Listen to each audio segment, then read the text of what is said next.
दोस्तों, आज की वीडियो में सुनेंगे कार्तिक मास महात्म्य कथा अध्याय 17, अध्याय 18 एवं अध्याय 19। भक्ति से भरे भाव हे हरि मेरे मन उपजाओ। 17वां अध्याय कार्तिक कृपा दृष्टि कर जाओ।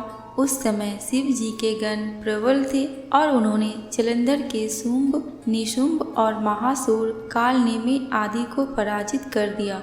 यह देखकर सागर पुत्र जलंधर एक विशाल रथ पर चढ़कर, जिस पर लंबी पताका लगी हुई थी, युद्ध भूमि में आया। इधर जय और शील नामक शंकर जी के गण भी युद्ध में तत्पर होकर गर्जन करने लगे। इस प्रकार दोनों सेनाओं के हाथी, घोड़े, शंख, भेड़ी और दोनों ओर के सिंहनाद से धरती त्रस्त हो गई। जलंधर ने कुम्हरे के समान असंख्य वाणों को फेंक कर पृथ्वी से आकाश तक व्याप्त कर दिया और नंदी को 5, गणेश को 5, वीरभद्र को एक साथ ही 20 वाण मारकर उनके शरीर को छेद दिया और मेघ के समान गर्जना करने लगा। यह देख कार्तिकेय ने भी दैत्य जलंधर को अपनी शक्ति उठाकर मारी और घोर गर्जन किया, जिसके आघात से वह मूर्छित हो पृथ्वी पर गिर पड़ा। परंतु वह शीघ्र ही उठा और क्रोधविष्ट को कार्तिकेय पर अपनी गदा से प्रहार करने लगा। ब्रह्मा जी के वरदान की सफलता के लिए शंकर पुत्र कार्तिकेय पृथ्वी पर सो गए। गणेश जी भी गदा के प्रहार से व्याकुल होकर धरती पर गिर पड़े। नंदी व्याकुल हो गदा प्रहार से पृथ्वी पर गिर गए। फिर दैत्य ने हाथ में परिधि ले शीघ्र ही वीरभद्र को पृथ्वी पर गिरा देख शंकर जी गण चिल्लाते हुए संग्राम भूमि छोड़ बड़े वेग से भाग चले। वे भागे हुए गण शीघ्र ही शिव जी के पास आ गए और व्याकुलता से युद्ध का सब समाचार कह सुनाया। लीलाधारी भगवान ने उन्हें अभय दे सबका संतोष वर्धन किया। कथा समाप्त। अब सुनेंगे कार्तिक मास महात्म्य कथा अध्याय 18। अब रौद्र रूप महाप्रभु शंकर नंदी पर चढ़कर युद्ध भूमि में आए। उनको आया देखकर उनके पराजित गण फिर लौट आए और सिंहनाद करते हुए आयुधों से दैत्यों पर प्रहार करने लगे। भीषण रूपधारी रुद्र को देख दैत्य भागने लगे। तब जलंधर हजारों वाण छोड़ता हुआ शंकर की ओर दौड़ा। उसके शुंभ, निशुंभ आदि वीर भी शंकर जी की ओर दौड़े। इतने में शंकर जी ने जलंधर के सब वाण जालों को काट अपने अन्य वाणों की आंधी से दैत्यों को अपने फरसे से मार डाला। खरगोरमा नामक दैत्य को अपने फरसे से मार डाला और बलाहक का भी सिर काट दिया। धस्मर भी मारा गया और शिवगण किसी ने प्रचंड नामक दैत्य का सिर काट डाला। किसी को शिव जी के बैल ने मारा और कई उनके वाणों द्वारा मारे गए। यह देख जलंधर अपने शुंभादिक दैत्यों को धिक्कारने और भयभीतों को धैर्य देने लगा, पर किसी प्रकार भी उसके भयग्रस्त दैत्य युद्ध को न आते थे। जब दैत्य सेना पलायन प्रारंभ कर दिया, तब महाक्रुद्ध जलंधर ने शिव जी को ललकारा और 70 वाण मारकर शिव जी को दग्ध कर दिया। शिव जी उनके वाणों को काटते रहे, यहाँ तक कि उन्होंने जलंधर की ध्वजा, छत्र और धनुष को काट दिया। फिर 7 वाण से उसके शरीर में भी तीव्र आघात पहुँचाया। धनुष के कट जाने से जलंधर ने गदा उठाई। शिव जी ने उसकी गदा के टुकड़े कर दिए। तब उसने समझा कि शंकर मुझसे अधिक बलवान है। अतएव उसने गंधर्व माया उत्पन्न कर दी। अनेक गंधर्व अप्सराओं के गण पैदा हो गए। वीणा और मृदंग आदि बाजों के साथ नृत्य व गान होने लगा। इससे अपने गणों सहित रुद्र भी मोहित हो एकाग्र हो गए।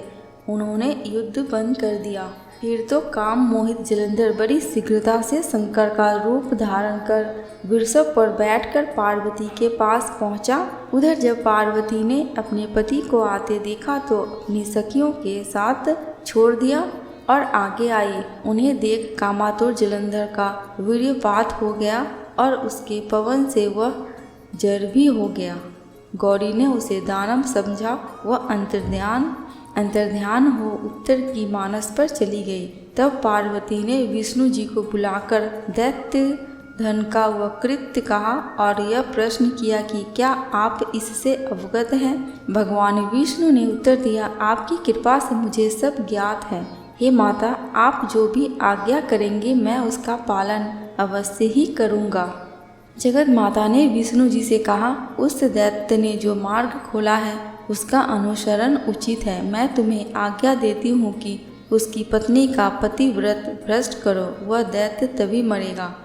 पार्वती जी की आज्ञा पाते ही विष्णु जी उसको सिरोधार्य कर छल करने के लिए जलंधर के नगर की ओर गए।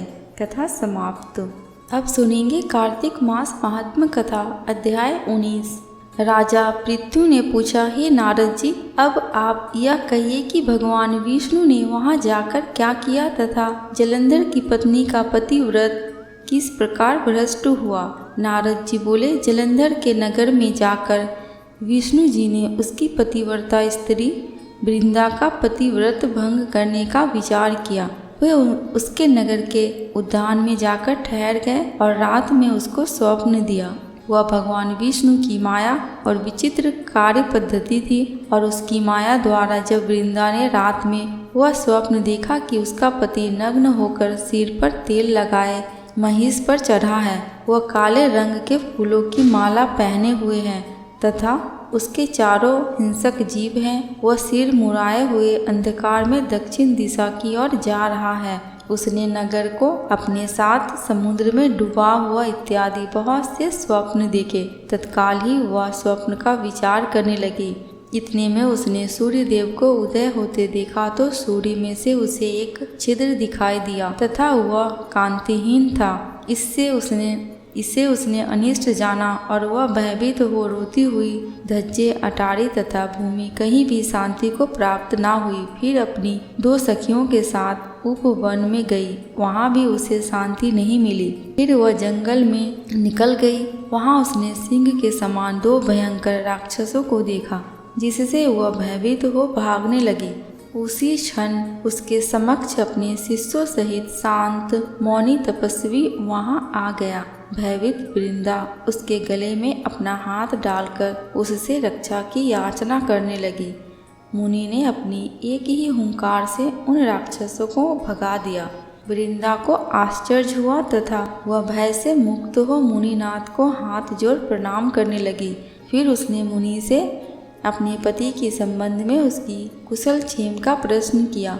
उसी समय 2 वानर मुनि के समक्ष आकर हाथ जोड़ खड़े हो गए और ज्यों ही मुनि ने भ्रिकुटी संकेत किया त्यों वे उड़कर आकाश मार्ग से चले गए। फिर जलंधर का सिर और धड़ लिए मुनि के आगे आ गए। तब अपने पति को मृत्यु हुआ जान वृंदा मूर्छित हो पृथ्वी पर गिर पड़ी और अनेक प्रकार से रुदन विलाप करने लगी। पश्चात उस मुनि ने कहा, हे कृपानिधे, आप मेरे इस पति को जीवित कर दीजिए। पतिव्रता दैत्य पत्नी ऐसा कहकर दुखी श्वासों को छोड़कर मुनीश्वर के चरणों पर गिर पड़ी। तब मुनीश्वर ने कहा, यह शिवजी द्वारा युद्ध में मारा गया है, जीवित नहीं हो सकता, क्योंकि जिसे भगवान शिव मार देते हैं वह कभी जीवित नहीं हो सकता, परंतु शरणागत की रक्षा करना सनातन धर्म है। इसी कारण कृपा कर मैं इसे जिलाए देता हूँ। इसी कारण कृपा करके मैं इसे जीवित कर देता हूँ। नारद जी ने आगे कहा, वह मुनि साक्षात विष्णु ही थे, जिन्होंने यह सब माया फैला रखी थी। वह वृंदा के पति को जीवित करके अंतर्ध्यान हो गए। जलंधर ने उठकर वृंदा को आलिंगन किया और मुख चूमा। वृंदा भी पति को जीवित हुआ देख अत्यंत ही हर्षित हुई और अब तक हुई बातों को स्वप्न समझा। तत्पश्चात वृंदा सकाम हो बहुत दिनों तक अपने पति के साथ विहार करती रही।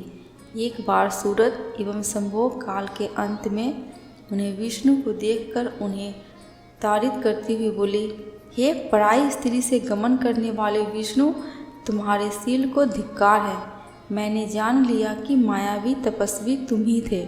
इस प्रकार कहकर कुपित पतिव्रता वृंदा ने अपने तेज को प्रकट करते हुए भगवान विष्णु को श्राप दिया। तुमने माया से 2 राक्षस मुझे दिखाए थे, वही दोनों राक्षस किसी समय तुम्हारी स्त्री लाकर हरण करेंगे। सप्रेश्वर जो तुम्हारा शिष्य बना है, यह भी तुम्हारा साथी रहेगा। जब तुम अपनी स्त्री के विरह में दुखी होकर बिछड़ोगे, उस समय वानर ही तुम्हारी सहायता करेंगे। ऐसा कहती हुई पतिव्रता वृंदा अग्नि में प्रवेश कर गई। ब्रह्मा आदि देवता आकाश से उसका प्रवेश करते रहे। प्रवेश देखते रहे। वृंदा के शरीर का तेज पार्वती जी के शरीर में चला गया। पतिव्रत के प्रभाव से वृंदा ने मुक्ति प्राप्त की। कथा समाप्त। दोस्तों, कमेंट बॉक्स में माता तुलसी एवं भगवान विष्णु की जयकारा लगाना बिल्कुल भी मत भूलना। आपको मेरे चैनल पे व्रत त्योहारों की जानकारियाँ एवं उनसे जुड़ी कथा कहानियाँ मिलती रहेंगी। अगर आपको ये वीडियो थोड़ी सी भी अच्छी लगी हो तो प्लीज़ मेरे चैनल को सब्सक्राइब करके मेरी वीडियो को लाइक एंड शेयर कर देना। अंत तक वीडियो में बने रहने के लिए आपका दिल से बहुत बहुत शुक्रिया।